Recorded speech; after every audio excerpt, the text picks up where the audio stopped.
Salute, comrades. You're now tapped into Behind the Walls Talk. I'm your host and founder, William Thomas McCallum Jr., the voice from within and soldier for the silenced. This isn't just a podcast. This is a platform, a battleground for truth, a microphone for the voiceless. We're here to amplify the stories of the incarcerated, the men and women whose voices have been buried beneath steel, stigma, and silence. Here, nothing is sugar-coated. The truths aren't ignored, erased, or rewritten. They're raw, unfiltered, and unapologetically real. Whether they're doing time for past mistakes or enduring the weight of injustice, their stories matter, and they will be heard. This is about more than exposure. It's about awakening. We exist to spark dialogue, ignite reform, and demand liberation. We're not begging for sympathy. We're building a movement. So stay tapped in, stay locked in. This is Behind the Walls Talk. Welcome to the revolution. This interview is more than just questions. It's a platform for growth, truth, and humanity. Every story we hear behind these walls is a story the outside world needs to understand. So to our guest today, thank you in advance for being open, honest, and courageous. This is your space. Your voice matters here. Let's begin. What's your name, your Opus number, and where are you from? My name is Brandon Rice. My Opus number is 0883514, and I'm from Rose Hill, North Carolina. Rose Hill, North Carolina. This call is from a North Carolina correctional facility. What were you convicted of, and how much time did they sentence you to? I was convicted in Duplin County, and they sentenced me to 2 life sentences for double murder, first-degree murder. How long have you now been incarcerated? I've been locked up now 18 years. 18 years. How old were you when you came into the system, and what were you feeling at that time? I was 19. This call is from a North Carolina correctional facility. I was 19. To be honest, I was scared. I ain't even gonna lie. Didn't know what to expect. Yeah, that's how most of us have been, homie. Hey, did you have any children? Yeah, I got 2 kids, both of them 18 now. What are their names? Nevaeh and Jamiko. Okay, then. How does it feel being physically absent from your child's life? It's unexplainable. You can't explain that feeling. No man should explain that feeling. Like, it's not something that you expect to go through, or it's not something that you can prepare for. Okay, so what is it that you do to be there for them presently, mentally and spiritually? Man, I try to be there for them whenever they need me, when they need somebody to talk to. Like, both of my kids just got accepted to college, so I'm happy about that. Even though I wasn't in their life, they still chose not to come down this path that a lot of people came down. But I try to do everything I can to assist my kids in the growth that they're going through right now. That's right, man. Spoken like a true father. Hey, do you have anyone in society who supports you, family, friends, or partner? Yes, I have my wife and my sister and my grandma still support me through this bid, and I thank God for them every day, man. Like, without them, I couldn't make it. I couldn't be the man that I am today. What would you like to say to them?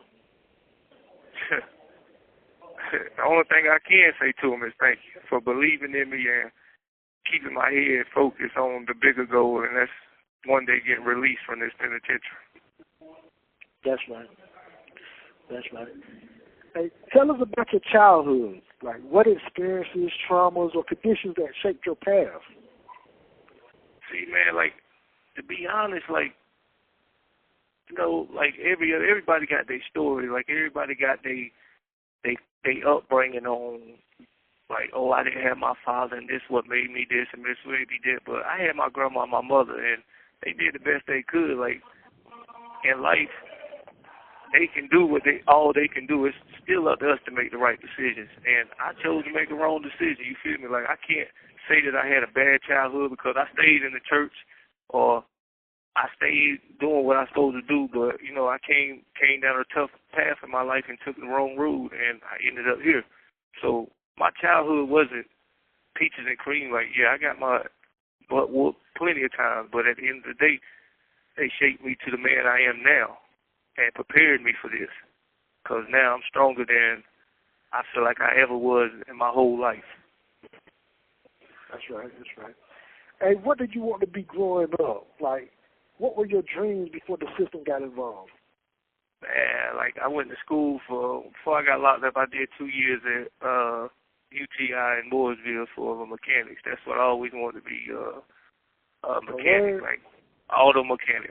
That's all I wanted to do. Like, anything you put in front of me of the car, I can take it apart and put it back on. I can put TVs in. That's what I wanted to do. That's what my dream was.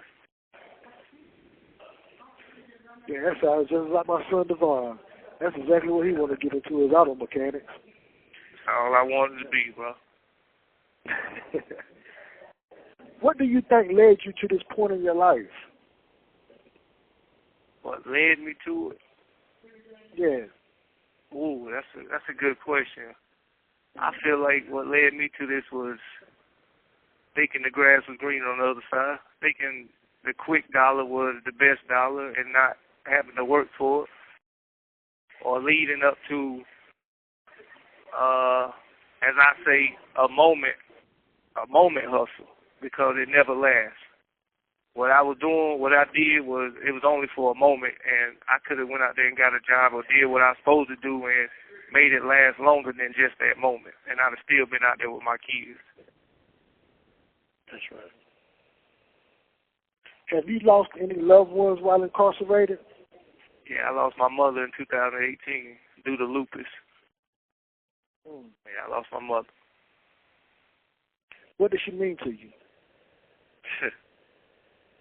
Like I said, it's unexplainable, man. I couldn't even put that in words, because for the first 11 years of my beard, she was there.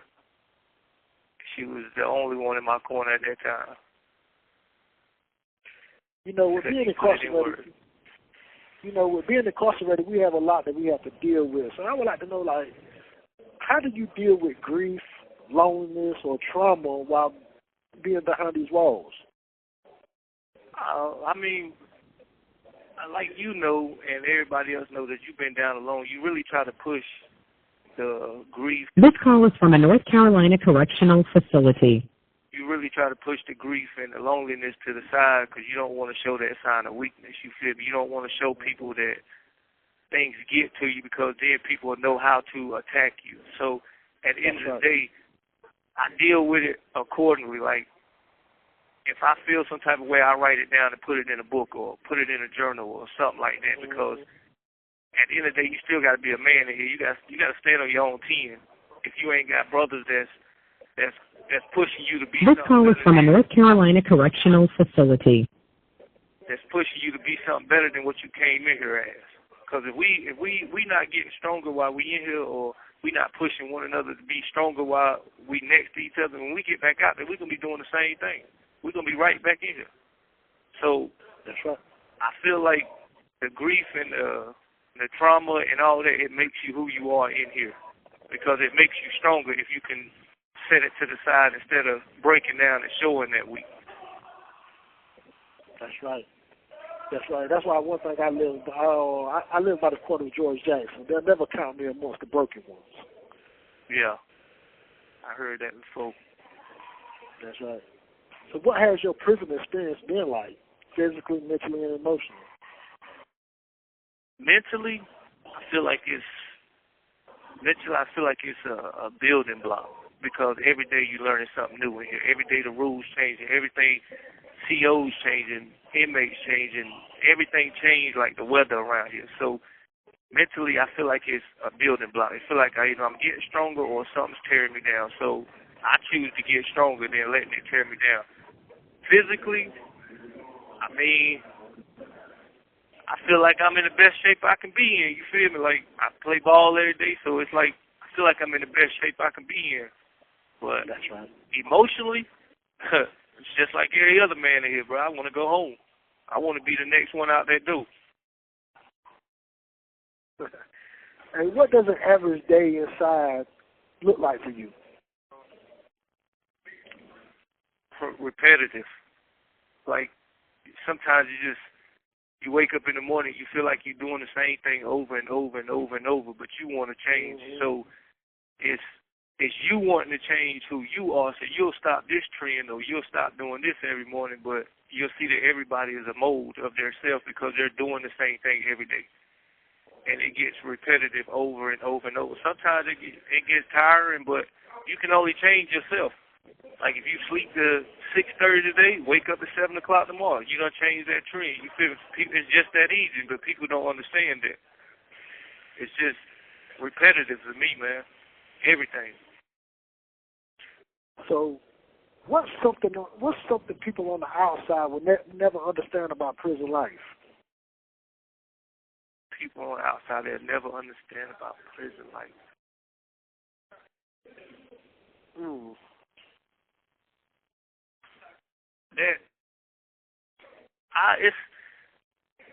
With that question, I'm gonna answer this way. It's like people on the outside look at us as just robots. Like they look at us like we ain't got nothing on our mind. We just doing what we're told. We're just going to work every day, or we doing this, or we doing that. But you really got some people in here that can think outside the box and they use their brain, and we don't get that credit. We don't get that satisfaction of somebody saying, "Well, dang, you're smart. You did this or you did that." Like people think it's just 3 meals in a cot. That's what people think. Oh, y'all get 3 meals a day. Y'all get a bed to sleep on. Y'all ain't got to do this. But it's like another world in here. Like that's right. You can walk outside tomorrow and a man don't like how you looked at him, and it's over for you. It's another world in here. It's not just that we locked behind some fences or we got to follow rules. That's life. You got to follow rules in life. But people get the misconception like it's just 3 meals in a cot. But it's not. That's right. You're definitely right about that, my brother. Let me change the temperature a little bit.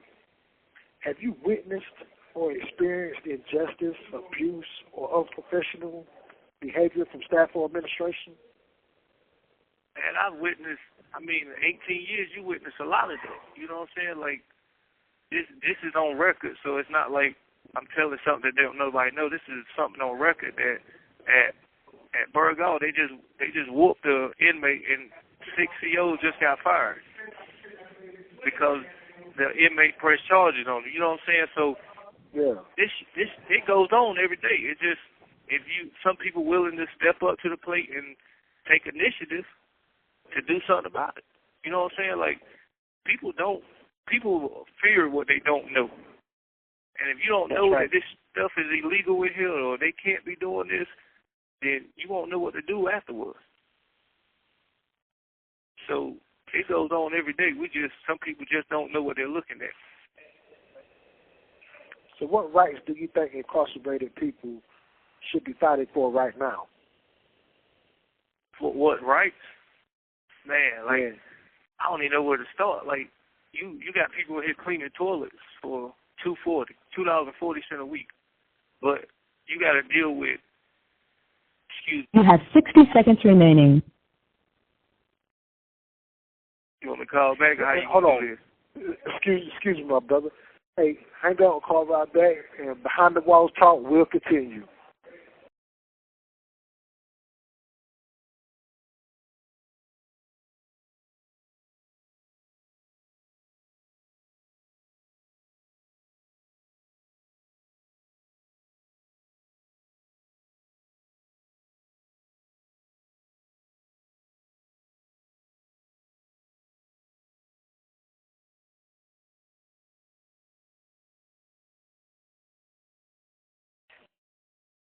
Behind the Walls Talk continue with my brother, Mr. Brandon Rice. Mr. Rice, we're going to get back to this question. What rights do you think incarcerated people should be fighting for right now? I feel like people that's inside this penitentiary right now should be fighting for the rights of equal pay. We should be paying what we work for. Like, I work in the sewing plant. All right, we're making shirts that cost staff members $40 a piece, but they're paying us 50 cents an hour, $20 a week. I understand that, you know what I'm saying, we got a job to do, but if you're making this money off of us, we ought to see some of the revenues. You're making $3.5 million a year, but you're only paying out, what, 90? This call is from a North Carolina correctional facility. To the inmates, that's not right. And then you got, like, the classes that they offer at these facilities. They're not offering classes for people that got a long term in here that's going to be in here, while you're offering classes to people that's got 2 years or 3 years. But what about the people that's in here? Or what about the people that's doing all this time that done did 18, 20 years? Won't you give us minimum custody? Won't you give us help? They don't have no help for us. So everything we got to do, we got to get it on our own. That's right. You definitely right about that. The part about what they paying y'all, when y'all making just a small fraction of the billions and millions of dollars that they're making This call is from a North Carolina correctional facility. Inside of these prayers. That's slave labor. Yeah. But they don't see it as that. They see it as a benefit or what they call an incentive to be working over there. But it's not an incentive. But you got people like myself that's trying to go home. You feel me? Like, I can't afford to lose what I done work for to argue with y'all about what y'all doing over there, because you know the repercussions behind if you put your foot forward. You know they're going to push you 10 foot back. So you got to understand when you got a win and when you got a loss, you got to take it. It's not about being a man. It's just you got to know your position. It's like a totem pole to me. It's like everybody on the totem pole, you got to know where you sit. Stop trying to go higher. Stop trying to go lower. You got to know where you're at on the totem pole and stay there. I want to touch bases on this situation too. Like when you were speaking about taking classes that can help you move forward, classes that can be beneficial towards your freedom. And I know Begging for a Change is one of those classes. And I know that they choose people according to the fact that they're about to go home. Yeah. But, you know, you have individuals in here that's trying to get back into court, that's filing petitions, that's filing for clemency, individuals that's trying to get into green clothes. Yeah. But the only one that they choose for this class, which is a recommended class, requirable class, is the one that's about to go home. And then, on top of that, you picking the people, that's going to go home, but you picking the people that have been in prison 18, 20 times. So if they didn't take it the first 17 times or first 19 times they've been in prison, what make you think they want to take it now? When you got people that need this class, not want it, but need this class. That's right. That's right. It was just like I was in. Go ahead. Go ahead. Go ahead, my brother. I was in the class Recovery Road the last couple weeks ago, and it's a class about reentry. Everybody think it's about like recovering from drugs, but no, it's a reentry class. They help you when you get ready to get out, or help you with information about getting reintroduced to society. But I was in there with the teacher, and the teacher was telling us this story about how he came along, and I was like, well, everybody's life ain't like yours. You feel me? Everybody can't relate to what you're talking about. And he get offensive about it. But you got people like that. You got strong-minded brothers and sisters that's incarcerated that don't have people, that we don't need people to think for us. We can think for ourselves. And people get offended by that because they feel like we all should succumb to what they're saying. And that's not how life works. It's not how life works. So they feel like, oh, well, you in here, we're going to keep you in here, we're going to help the people that's going to keep coming back. That don't make sense. It don't make sense. That's right. It definitely don't make no sense. And let me ask you something, man. If you had the chance to speak to lawmakers or the public, what would you want them to hear? The main thing I be saying every time, y'all motto says this is rehabilitation. Give somebody a chance to be rehabilitated. Let us show you that we have changed. Don't put us in here and throw away the key. Or don't put us in here and don't let us help ourselves to get out. That's right. That's the main thing, rehabilitation. That's what you said. That's what y'all mission statement say, rehabilitation. Helping incarcerated people become better members of society and give us a chance to be a member of society. You know, I sit back and I think about rehabilitation, right? And, you know, you got individuals that are incarcerated. They've been incarcerated for a good amount of time. And they've done everything that they could possibly do that the prison offers them. And then they still don't get no help. They still don't get no recognition for anything that they've done. So sometimes I ask, like, what do rehabilitation look like to these people? And my honest opinion is their rehabilitation is everything that we done did, because, you know, like I know, we take these classes on this tablet or this kiosk. We take these classes that they offer at the prison. But at the end of the day, guess who's getting money for us taking these classes? They are. We're not getting the notification. We're not getting notified for what we did or what we went through. We're not doing none of that. All they want you to do is take these classes so they can get paid. Oh, I put him in this class. He took it. Okay, well, let me get some help then. This call is from a North Carolina correctional facility. Prime example, they gave us the OSHA class down there at the plant. Now, I'm putting in my clemency thing right now, and I asked the case manager for a copy of my certificate that I got from the OSHA class that they offer. The case manager told me that I don't need it. It's in my red jacket. Yeah, I've been told that. Prime example right there. What's good is it doing in my red jacket? They don't even use the red jacket no more. Everything computerized. So what's good is it? If I can't use it to show these people that I took these classes, what good is it? That's right. That's right. This call is from a North Carolina correctional facility. Hey, let me ask you something, man. Let me ask you something about yourself, my brother. Who are you today? Now, how is that different from who you were when you came in? Who am I today? I got a mind. No, let me rephrase that. I got a mind and I use it. When I came in, I just had a mind and I let other people use it to dictate how I moved or how I did these things. Now, I'm made to stand on my own 10 and I can do as I please because I use my own mind instead of letting other people use it. That's the difference in me now and 10 years ago. So what was that turning point in your mindset of growth while you've been incarcerated? Well, I had two turning points.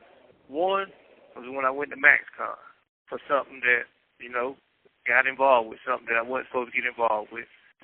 And then the second one was when my mother passed.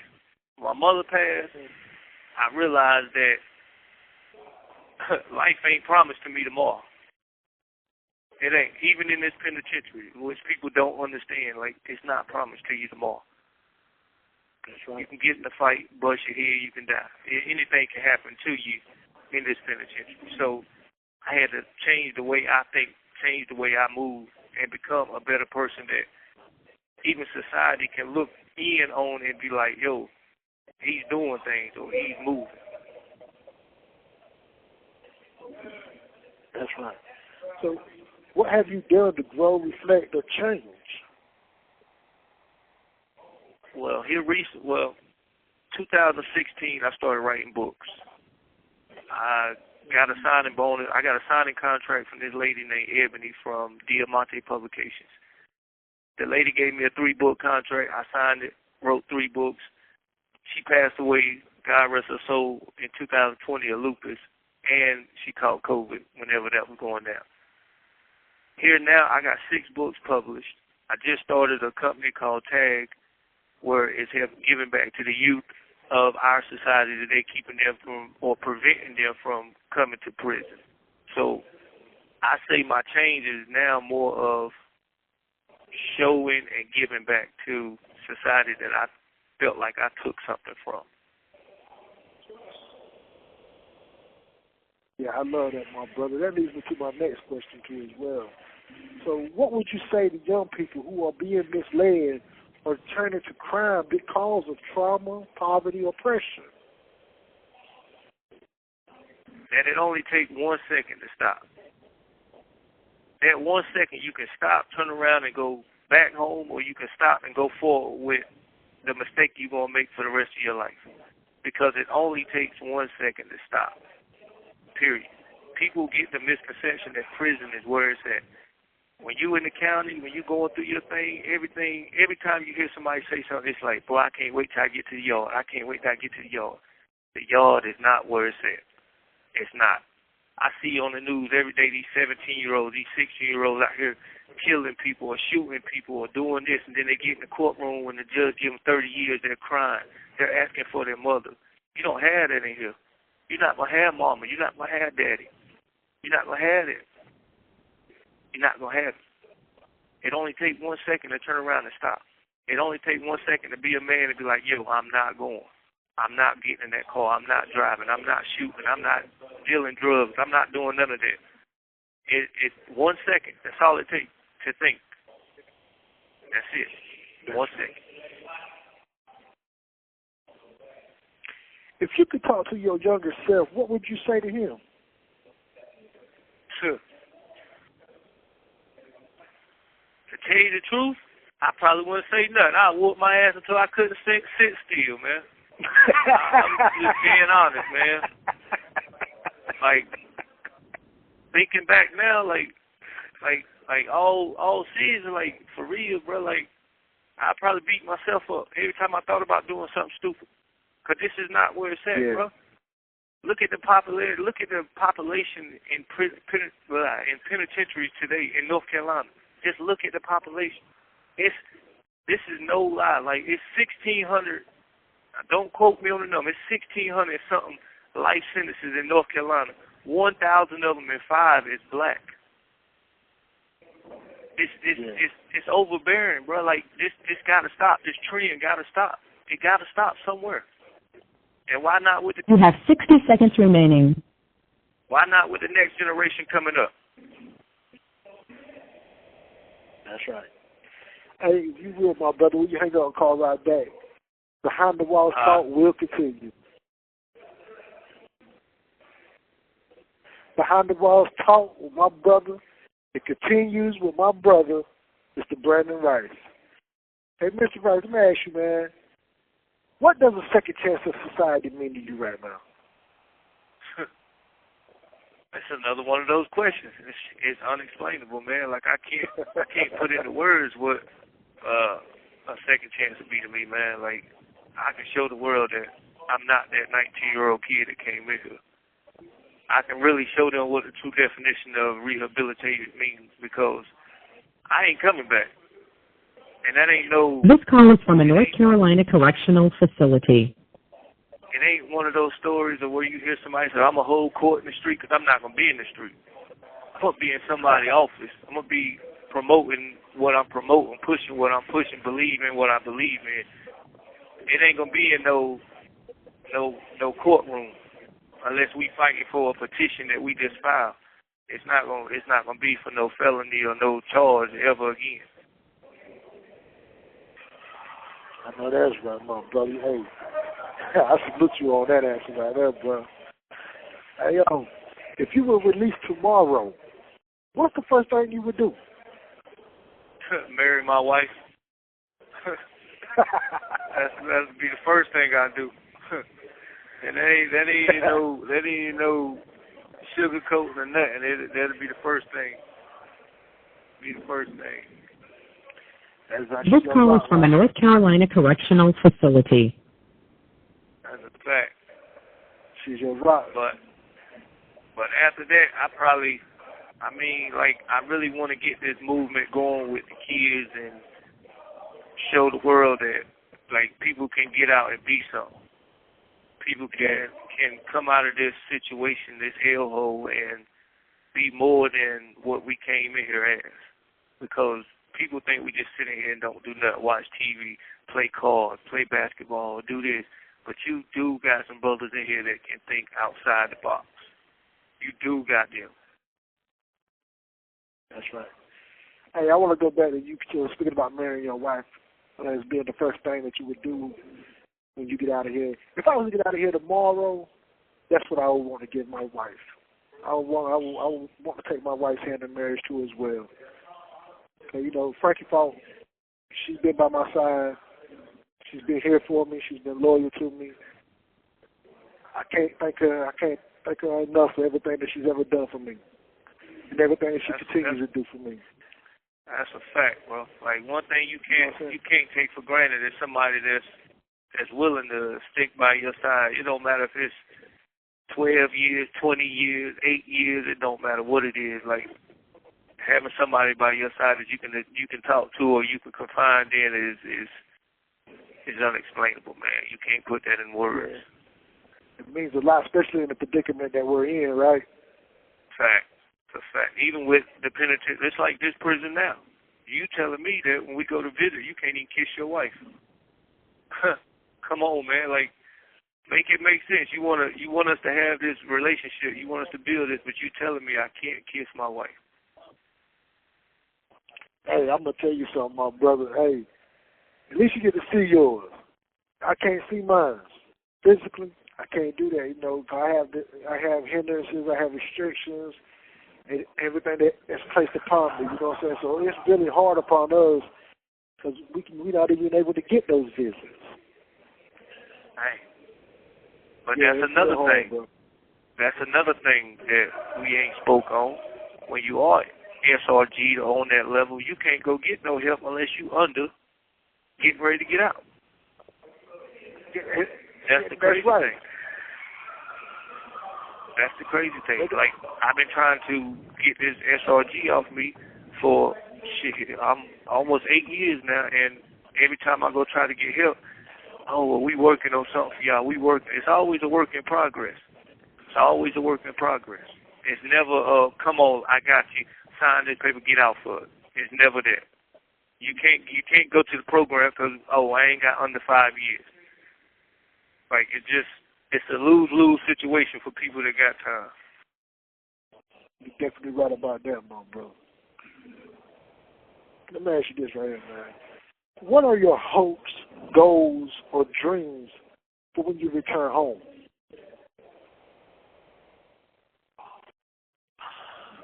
My hopes is that I still have the support that I got now when I get out there.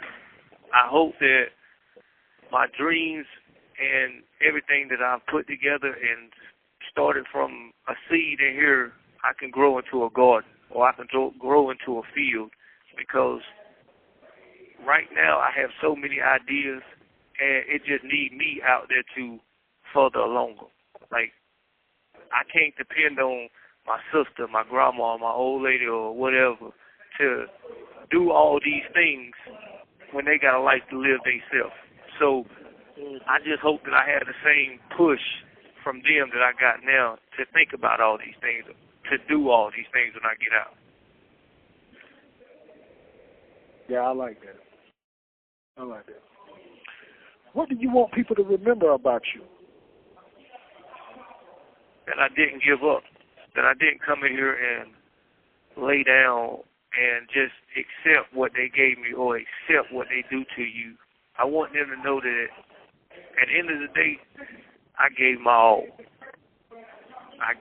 In anything. Win, lose, or draw, I'm going to give you my all. Hopefully I win, but if I don't, you'll know that I gave 120%. That's right. Hey, are there any last words you would like to share with the listeners of Behind the Walls Talk? This call is from a North Carolina correctional facility. I just want to thank you and your fiance, your wife, for doing everything to get me up here to express how the penitentiary is today and express who I am as a man from growing when I was 19 to now when I'm 37. And I just want everybody to know that at the end of the day, it's not over. Just because they give you a life sentence don't mean it's over, so don't stop fighting. Keep going, because it's always a bill or a law that's going to change. And if you give up and you become one of these people in here that I know everybody see that just sits there and do nothing and is waiting to die, then that's what you're going to become. But if you keep fighting, something will happen for you. Don't never give up. I appreciate you, my brother. I really appreciate you. And I would like to end. This call is from a North Carolina correctional facility. Thank you for sharing your truth, your pain, your lessons, and your hope. Here on Behind the Walls Talk, we don't just tell stories, we build bridges. Your words today have the power to reach beyond these walls, to spark understanding, and to remind the world that change is possible. To those listening on the outside, never forget, behind every prison idea is a human being. To those still inside, your voice is still powerful. Your future is still yours, and your story is not over. We see you, we hear you, and we're fighting with you.